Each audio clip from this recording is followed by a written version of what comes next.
Salut les alphas. Aujourd'hui on va parler de stress.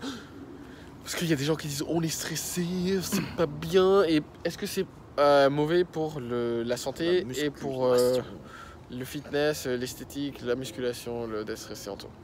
En fait, déjà, quand tu vas faire de la muscu et que tu changes ton corps, que ce soit perdre du gras ou construire du muscle, tu stresses ton corps parce que tu lui demandes de changer son état initial. Il faut savoir que le stress, en fait, c'est ça, c'est un stimulus. Un stimulus qui te pousse à changer. Et du coup, on s'y adapte. Alors le stress, c'est quoi? Syndrome d'adaptation progressif, quelque chose comme ça. C'est tu t'adaptes à un stimulus pour changer. C'est connaît en stress. Sauf que le souci, Tony est stressant en fait. Le souci, c'est quand t'en as trop. Vas-y, on tourne en même temps et ça va être rigolo. Ouais, d'accord. C'était rigolo, hein? Attends, là, il n'y a plus de lumière. Là. Là, bien. Ah, ouais. Là, on nous voit bien. Parce qu'il faut savoir que quand il n'a pas les lentilles, Nico, il ne sait pas trop si c'est blanc, si on voit bien les gens.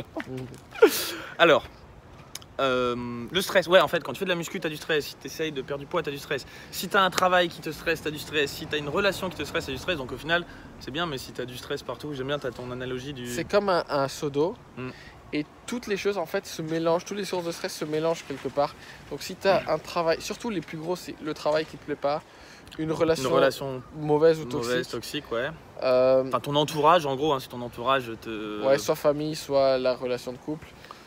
Le sport, la nutrition et le manque de sommeil. Voilà.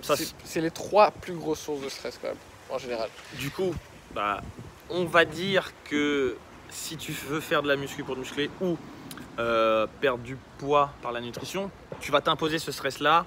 Ceux-là, ils sont donnés pendant une période de temps donnée. Tu rajoutes encore du stress avec cet effort physique en fait. Tout à fait, mais du coup, ça, tu vas être obligé de le garder entre guillemets. Si tu veux te muscler, si tu veux perdre du gras, oui, tu auras les stress. Tu es en train de faire déborder le seau d'eau avec les autres. Donc ça va t'aider en fait si tu arrives à éliminer les autres, un des autres. Si tu as un copain, une copine qui te fait chier, ou c'est vraiment c'est juste pas bien et tu arrives à éliminer ça. Ou qu'au boulot, taf, tu sais que t'es pas bien dans ton poste et que tu changes. Il faut que tu changes quelque chose. Et enfin, si tu sais que le sommeil c'est quelque chose que tu négliges et sur lequel il faut que tu travailles, sache que maintenant tu as une nouvelle motivation parce que de toute façon, pour évoluer, tu vas devoir avoir un stress au niveau nutrition, au niveau de ton gras, on va dire, ton corps va devoir aller piler dans ton gras à un moment. Et si tu construire du muscle. Si tu as toutes les sources de stress en même temps, au bout d'un moment, tu fais un burn-out. Donc on va dire, pour une évolution physique, pour un changement à un moment, les stress physiques, tu dois les avoir. Ils sont obligés d'être là, sinon il ne va pas rien se passer. D'ailleurs, la force d'un bon programme, c'est de savoir alterner stress et récupération. Exactement. Sur le long terme, tout en progressant.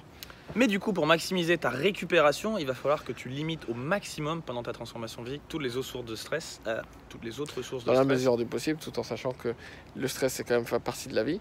Exactement. Il y a même des gens qui vont te dire, en fait, c'est la vie le stress, parce que sans stress, tu progresses pas non plus. Sans stress, le homard n'évolue pas, il sort de sa coquille. C'est une belle histoire, faudrait qu'on la raconte.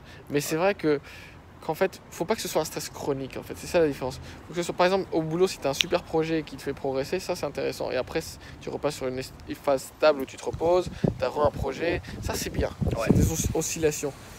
Et d'ailleurs, dans la nature, quand le zèbre se fait poursuivre par un lion, il y a un gros coup de stress. Il est stressé, hein. Mais après, ça baisse, il récupère. Tout à fait. Mais si tu as un stress chronique d'une relation qui va pas, d'un boulot où t'es pas bien, c'est là que ça devient un problème pour le corps. Exactement.